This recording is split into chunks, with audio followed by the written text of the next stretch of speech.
This is a conspiracy in progress. Follow the Hidden Scoreboard Podcast to stay up to date on all your favorite sports. Find us on Facebook, Instagram, YouTube, Spotify, and Apple. Be sure to like and subscribe. Now it's time for a conspiracy in progress. Welcome to the Hidden Scoreboard. I'm your host. I'm Sky, the sports guy. Today I'm joined by our co-host, Jordee. How you doing, Jordee? Good. How are you? Doing pretty good here. Just like the new intro said, this is a conspiracy in progress. So this episode is going to go a little different than episodes that you've seen with us in the past. Typically, when we're dealing with a conspiracy theory, I'll present it to Jordee, and then I'll give him kind of the background, the meat and the potatoes of the theory. And then typically, he's reacting a little bit, but then at the end, we really have like our major discussion on it and our thoughts and feelings.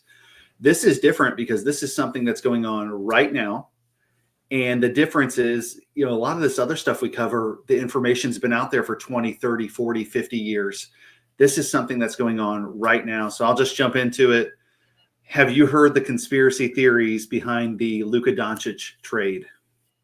I've heard a few. I don't know exactly what you're pertaining to, but there's quite a bit of them speculating around the internet, I feel like. No, I mean, just off the top, if you're not a Luka Doncic fan, what's something that you would tell like your average listener about him? He's a great player. I think he's had struggles with staying healthy, maintaining weight and things like that. But outside of that, the guy's he's a great athlete. Great scorer, and he's been doing pro since at the age of 14 or 15. So, yeah, he's been a pro for a long time. When he came over in the 2018 draft, he was actually Rookie of the Year, and then he's also been first team All NBA every year since being Rookie of the Year. So he's one of the top 5 players in the NBA. And if you're not familiar with the trade that we're discussing, folks, he was recently traded for Anthony Davis, talking about a guy who can't stay healthy, used to be what many considered a generational talent. He's probably still a top 50 to 75 player in the league, but he's aging and he's hurt a lot, and he's 31. Luka's only 25. Typically, you don't see a top 5 player traded almost straight up for a 50 to 75 guy. It just doesn't happen. Would you agree, Jordee? I would agree. I think his talent is way above the 50 to 75, but I think once you consider in how much he plays, how much he misses, it's pretty hit or miss. Right. But the guy's definitely, if it was healthy, straight up trade, I wouldn't see it being too far off if a team needed that. But I would agree with you. Yeah, and before we jump like too far into it, we truly value everyone who's been listening. Right before the episode started, I mentioned to Jordee how much our audience is starting to grow. We're even getting other people reaching out to us about our podcast, wanting us to be a part of their sports network. So thank you for listening. Thank you for liking, subscribing, sharing this. If you haven't already, please go leave us a 5-star review. That's what kicks us into that algorithm where we don't have to rely on friends and family so much. So yeah, one thing I just want to jump into, like how, you're kind of playing devil's advocate by saying if Anthony Davis was healthy, you think this trade would be a little bit closer to apples instead of the apples to oranges it is. And I couldn't disagree more, Chris. I just think there's not very many, there's a lot of good big men in the league, but at least that's able to do the things he is. The only way, I'm not saying talent for talent, that it's exactly even. I could see it being an even trade as far as if you were a team that was a championship contender and you were only missing a big man, like that was a big thing you felt like you were missing. And, the thing with sports is that any championship, any winning, it doesn't matter if it's from racing to basketball to whatever, there's always a window of a chance to get the job done. I agree with that. So if there's an instance in that case where it falls into that, then I would say it wasn't a terrible trade. You did just give up your future with Luka, Sure. But if you were at that point of where it's championship time, this is, we sacrificed whatever for the last 5 years and it's just not working. But we're right there. We're just over the edge of tipping the ice. I can see it happening. But Luka is far more superior of a player. And in your defense, the Mavericks were just in the finals. And looking back at that finals, it definitely wasn't Luka and Kyrie's fault. It wasn't the guards that underperformed in that finals. So maybe they feel like they're going to get enough with Kyrie, but I agree. That was the big thing, is they were missing a big man. They needed a paint presence. But I just think you take Luka away and you add a big man, you don't have nothing there to fill that void of what Luka provides. Agreed. So, and it's also strange for a team to just, like, if I've got a player, so there's something about the Dallas Mavericks, and maybe it's the Dirk Nowitzki carryover from the culture that he built there. Dirk was a Maverick for life. He didn't play for anybody else. He didn't want to be moved. He had all the opportunities to leave Dallas when they were terrible, and he really just stuck it out. And we just don't see that a lot in sports anymore. So, as Dirk leaves the league, you have Luka kind of filling that void. Same team. They're both foreign all-stars. And it was just kind of odd to see a guy that many thought was going to win an MVP last year go to a finals, says he wants to be a Maverick for life, literally get traded in the middle of the night with little to no warning. I think we all woke up just kind of shocked, about it. So, I was actually still awake. I was playing some Xbox with some friends, and I got an alert on my phone, and I looked at it, and then I had a double look because I'm like, no way. I'm like, oh, Luka went to the Lakers, and I'm wondering what they acquired, and then I'm like, no, Luka was traded to the Lakers. Right. And then I was looking, and I'm like, I got to be missing something here. Right. No picks. Like, what's going on here? Yeah, I thought it was a prank. I thought it was one of those, like, because I woke up and I had 6 or 7 text messages from, other sports nuts like me. And I'm like, wait a minute. Like, this has got to be like a prank. Like, I thought I was going to click the link and it was going to be like one of those. No, I think they did. I may be wrong, but I do believe there was a pick involved way down the road. But I like a 2029 pick maybe. So it was a 3-team trade, and I think that other pick came from the Jazz and went to the Lakers. Gotcha. It was like a weird thing. So, yeah. So I've actually got 4, maybe 5 conspiracies here for you, if you're ready to dive into the conspiracy part of this. We're already saying the trade seems lopsided and shady, right? But that's not really the conspiracy. Yeah. So here's our first one. Before you dive into that, one second. You're good. I just tag it off of what you were saying with the Dirk thing. Mm-hmm.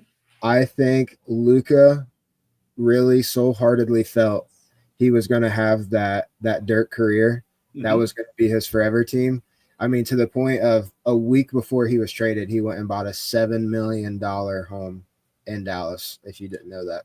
Right. And even a guy making his kind of money, that's still an investment, and it's like, there's a lot of these high level athletes that never buy property until they retire. They'll just rent and rent and rent because of how unstable, that world is sometimes. So the first conspiracy here is what happens in Vegas.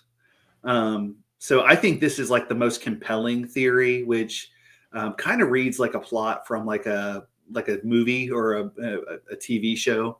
The Mavericks' new owners are the Adelson and Dumont families.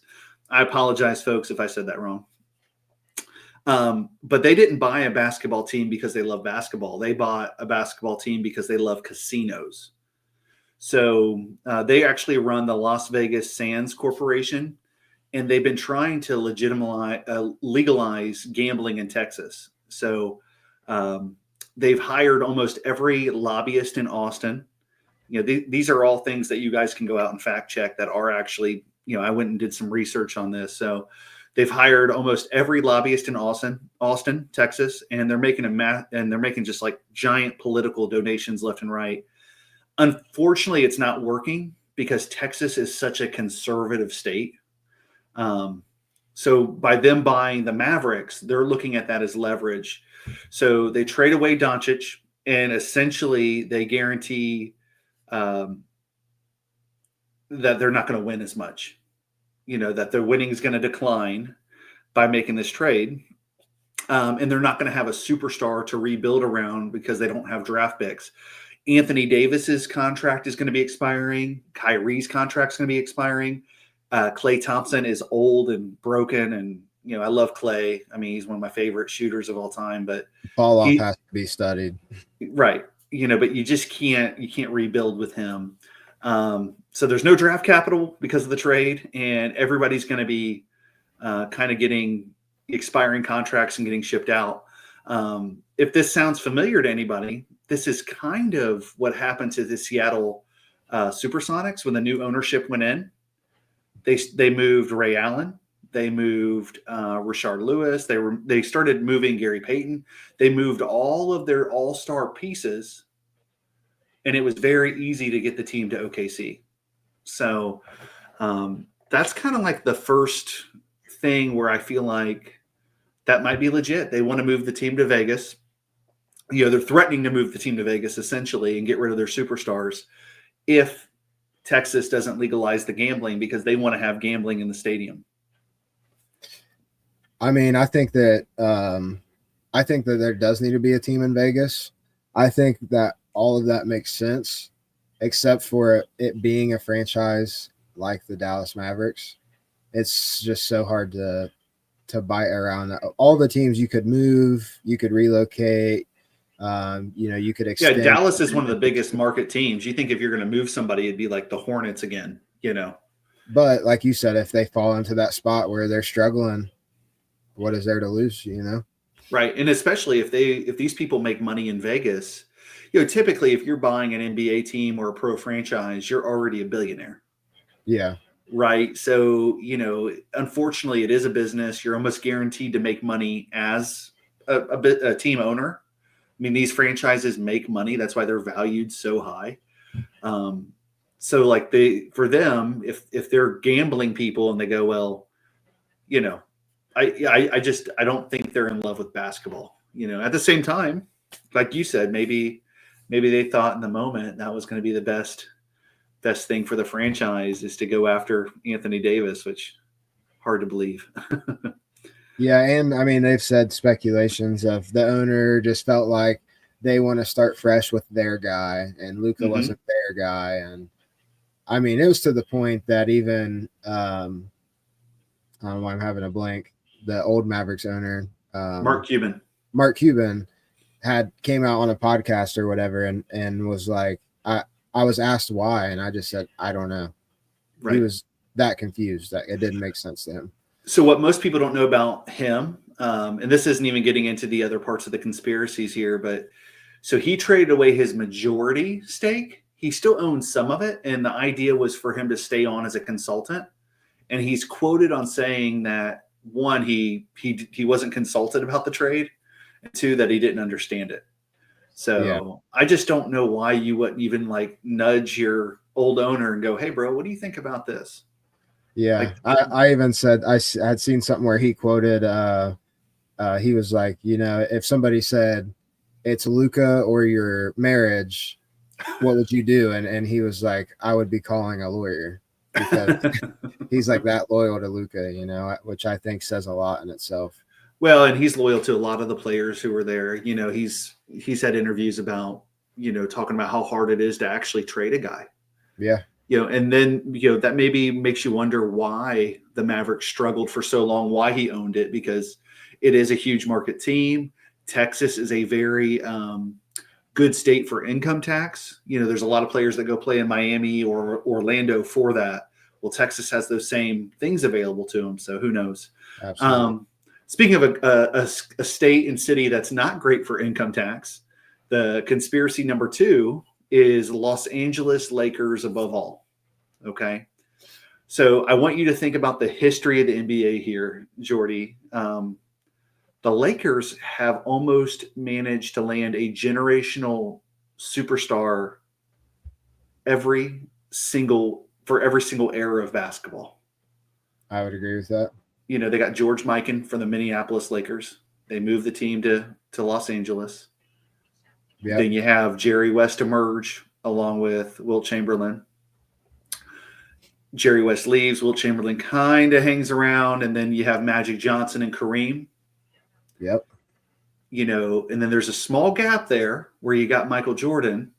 But right as MJ is starting to get to the tail end of his career, they make the move for Kobe Bryant, which that's a conspiracy in itself. How is Kobe traded for Vlade Divac? I mean, I love Vlade. He's one of my favorite centers of all time. You know, super interesting guy. I know he owns part of the Kings now. But how do you make that trade? I mean, what was Charlotte thinking? I mean, come on. So there had to be something funny with that. So Kobe leaves, and then they get the king, right? They got LeBron. And now LeBron's about to leave, and now what happens? They got to hand the keys to somebody. They got to give the keys to somebody.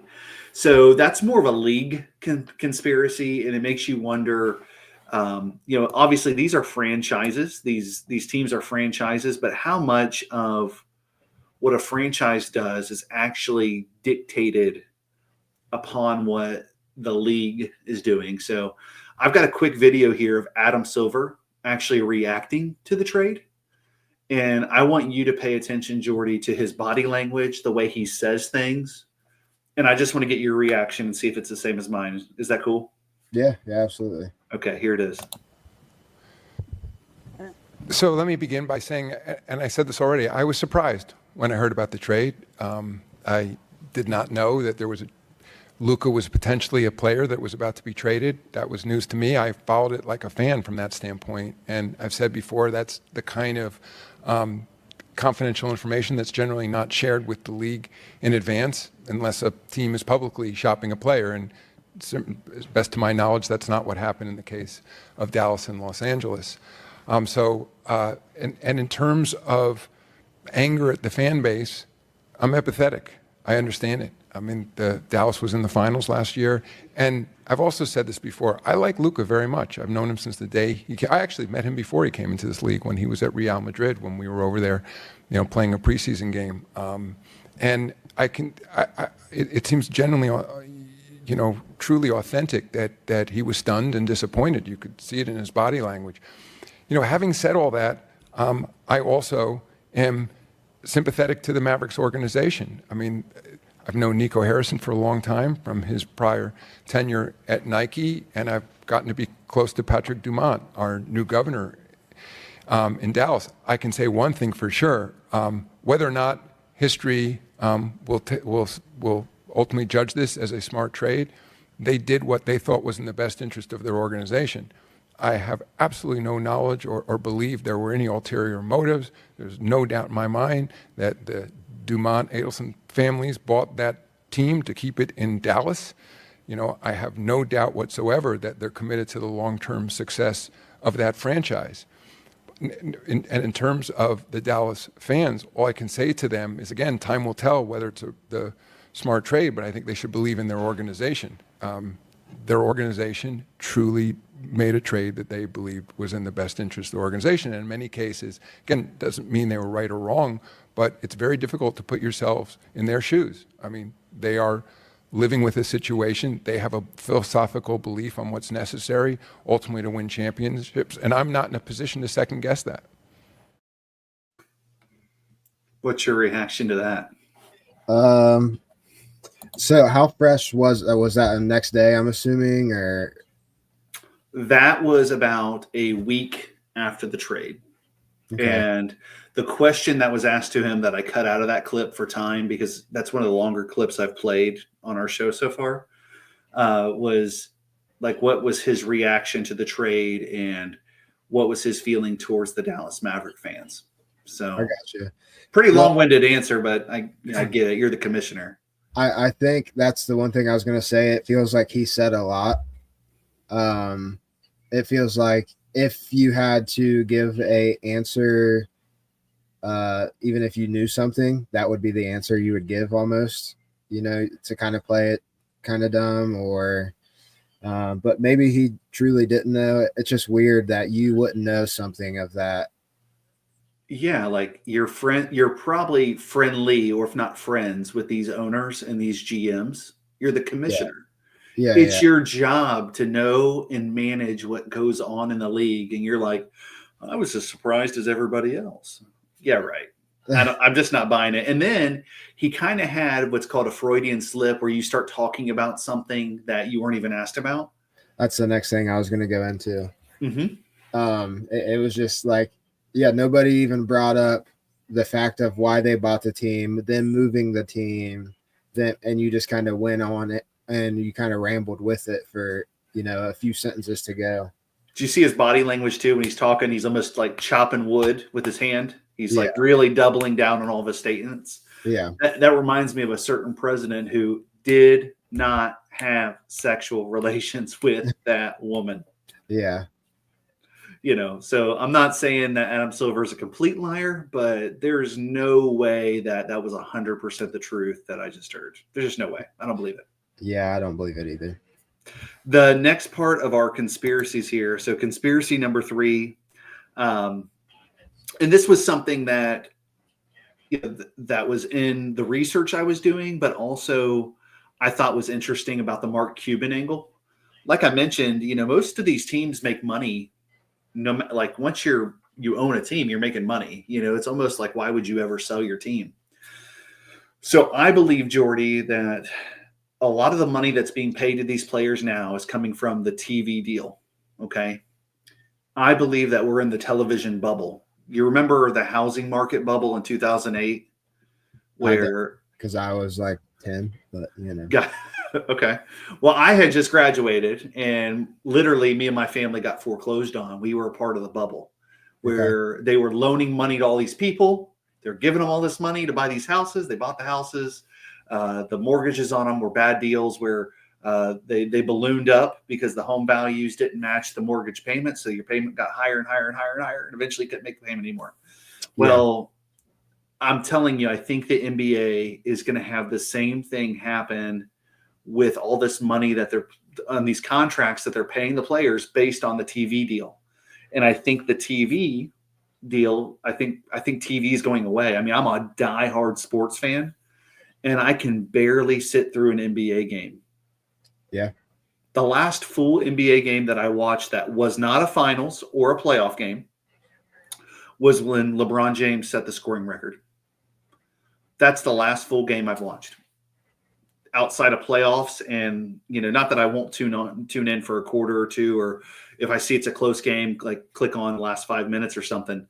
But people just aren't consuming basketball that way. I feel like it's a highlight culture.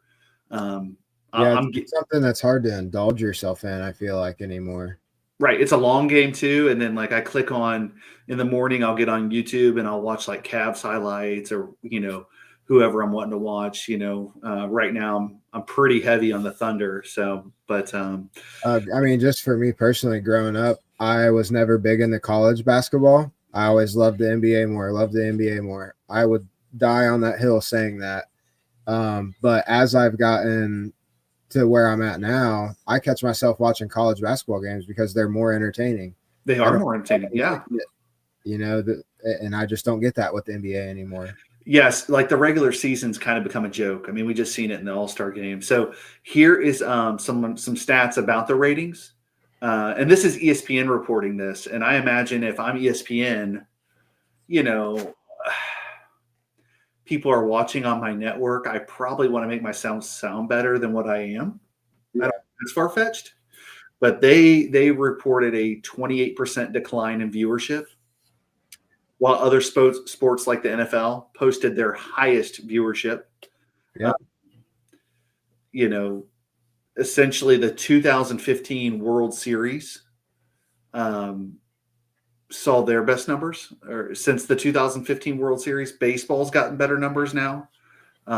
It's just crazy. And then part of this was, so kind of going back to that TV deal, it was a historic $76 billion media rights deal. So that's where all this money is going to pay these players $326 million supermax, right? It's coming from that. But now all the broadcast partners, they're questioning like, well, hey, if no one's watching, how are we going to sell that ad space? Because that's how they're making their money back.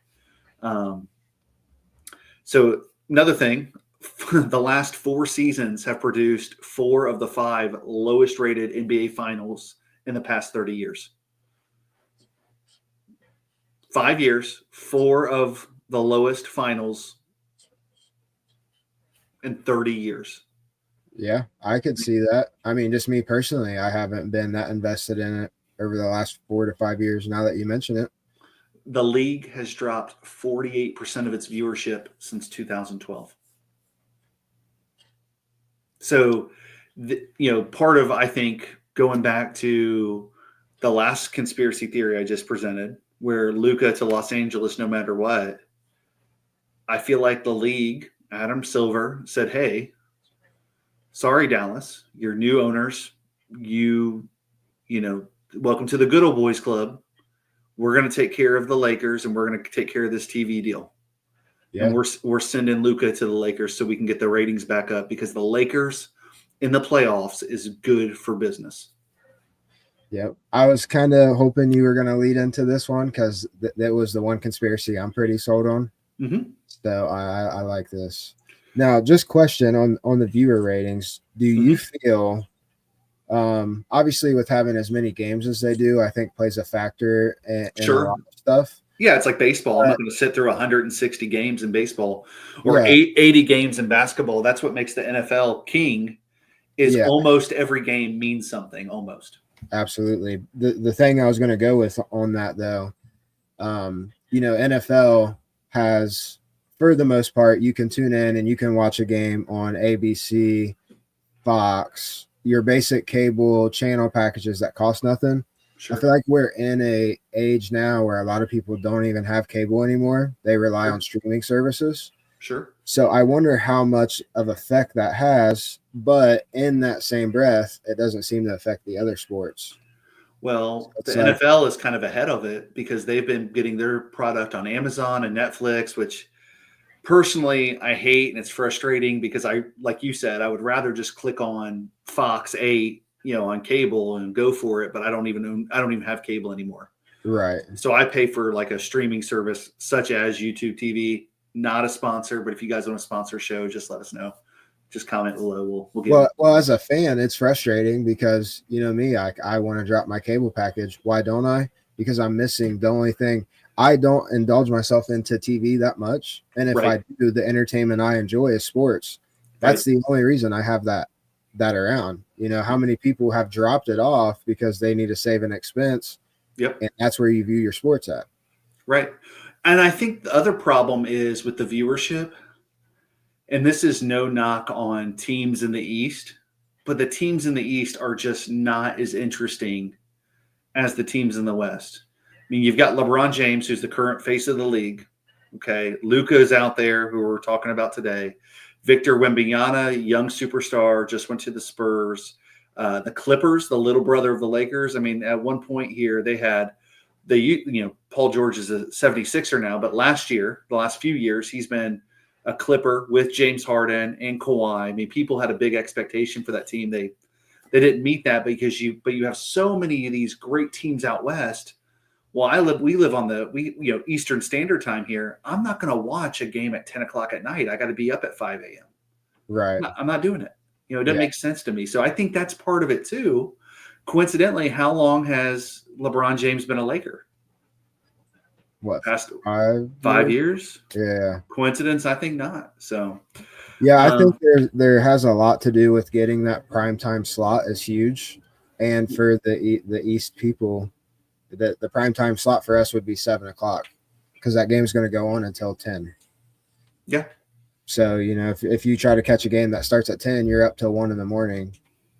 It just doesn't work the best.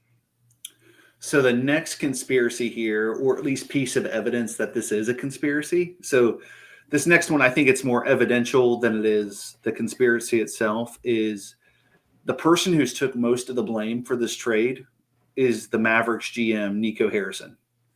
So if you don't know who he is, he's the GM of the Mavericks, but he's also a very connected guy. He used to be one of the big guys at Nike before he took the GM job. So he knows people. He's very good friends with Rob Pelinka, the GM of the Lakers. And the bottom line is, these guys are friends. This deal gets made in the middle of the night. Why wouldn't you get more for Luka than what you got from him? I mean, are you just helping out your buddy here? Like, are you just, or like conspiracy number one, are you doing what the owners told you to do and you're just the scapegoat? Which one is it? Because it just, on paper, it doesn't make sense. I had a little clip here that I wanted to play for you, kind of going on that. People who watch the show that probably know that Dan Patrick's my favorite sports guy. So I found this clip of Dan Patrick reacting here, and he says something really interesting. It's like a 30-second clip. Can I play that for you real fast? Yeah, absolutely. Why don't you open this up to get a better return for him? I think that's the problem I have. If you want to get rid of him, okay, but get more than you got. Sacramento got more for De'Aaron Fox. And what was the rush? Open the bidding. I mean, he's 100% right. Yeah, that's what I was just about to say before the clip. I know it wasn't, they weren't publicly getting rid of him. Yep. But if they would have, even if it was 3 days, 3 hours before the deadline, teams would have been jumping. The phone would have been ringing. Yeah, crazy. I'll give you everything I got on my team right now and 5 future first-round picks, and I don't know. Yeah, I'll send my wife over as a part of the deal if I can have Luka, right? Yeah, we need him.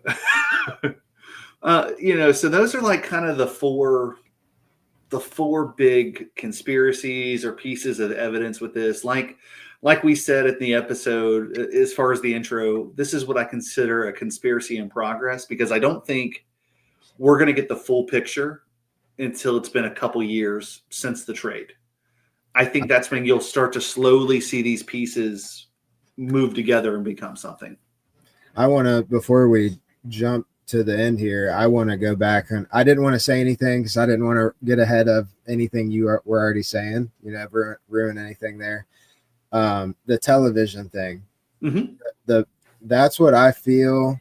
If there is a conspiracy, has to go with kind of all the other things you said before. It is a business at the end of the day. It's about money. It's about the entertainment. The more entertained people are, the more money it brings in. Yep. The big thing is it being the Lakers. Yep. Like you said, historical, great team. Everybody, if somebody said, if you ask somebody that doesn't really watch basketball who they're a fan of, it's going to be the Lakers, the Bulls, LeBron, Celtics, LeBron, Kobe, those mainstream answers, which nothing wrong with that. The thing that I want to say, though, is the ratings are going down, right? Mm-hmm. It's a business. They need it to go back up. What more sense does it make to bring a big all-star there? Also, at the same time, the conferences are kind of already weak on both sides. There's a couple strong teams. What better way to revive some viewership than having one option? It's a 1A, 1B, Lakers, Celtics, NBA Finals. Right. That's what you're looking at there. The two best historic franchises in the league. Yeah. Go at it again. Why LeBron's on his way out. His son's on the team. It's too perfect. The timing is too perfect. The other option you have, like I said, 1A, 1B, Lakers versus who's the best in the NBA right now, the Cleveland Cavaliers. Yeah. I mean, either story you go with, one, it's a historical great championship rival. The other one, it's LeBron's team, who he came into. His son's on the team now. The Cavs are doing great. I just think that either way, if it ends in that, it's going to be hard to say there's no way there's no conspiracy around that. Right. How there's not a script. That would almost reinforce this whole, we hear it in all the sports, but people are going to be tuning in if it's either one of those teams that make it, for the reason of, is it LeBron's last year? He's playing his old team, or is it LeBron's last year and he has a chance to play the Celtics, and you got the next rising star that people want to be the face of the NBA, Jason Tatum, and right. I don't know. I just think kind of piggybacking off of what you were already saying, I think there's more in depth of that conspiracy that could definitely roll with it. Yeah, there's more to come, and I like one thing I wanted to say is all 4 or 5 of those little things that we talked about today, they really feel like 5 things that are actually one thing. Yeah. I mean, definitely. Like if a conspiracy is a coffee table, it's got 4 legs to it. I mean, we've got money, we've got motivation, we got motive by the league, we got motive by the new owners to do this, or like I said, maybe it's a good old boys club and they got told, hey, that's part of toeing the line when you're the new kid on the block, right? You got to give up your superstar. You got to help us here, In return, maybe we'll help you get to Vegas. Now, what if this happens, Jordee? After, let's say it's all said and done, LeBron wins the championship, Dallas is terrible, they move the team to Vegas, LeBron retires. He's openly talked about wanting to be an owner of a team in Las Vegas. Yeah. What if this all ties back together? Full circle. He goes full circle and it's like, hey, LeBron, remember when we helped you and we sent Luka to you? It's time for you to help us and become the face of our ownership here. Yeah. And that would help recruit new free agents to Las Vegas to win that first championship there. I mean, it's not far-fetched, dude. All the teams that are going there, one person that has their hands in a lot of it is Tom Brady. Right. Better face of a football team that's a new football team at a place that has nothing but money circling around. Would you want to be the face of it? Right. A great legend is, it's just a perfect story, I think. Yeah. The timing just of all this seems too perfect. So, yeah. Anyway, guys, we appreciate you watching, listening. If you feel the same as me and Chris, let us know. If you disagree with us, please let us know. Drop a comment below. You can email us at thehiddenscoreboard@gmail.com. Also, we love reviews. Please leave us a review, whether it's on Apple, Spotify, YouTube, Facebook, wherever you can find it. Leave a review. It helps us more than we could ever express to you. But yeah, I mean, this is just a conspiracy in progress, and I think we're going to have to wait to see how it plays out. I would agree. Yeah. So we'll see you guys next time, Monday, 12:15. We'll catch you at lunch. Until then, keep questioning everything. This has been a conspiracy in progress. Thank you for listening to the Hidden Scoreboard Podcast. Be sure to like, subscribe, and follow us on all the platforms. Go leave us a 5-star review. That's what pushes us out in the algorithm. Also, we want to hear from you. What sports conspiracy should we cover next? Drop a comment below. Thank you for listening.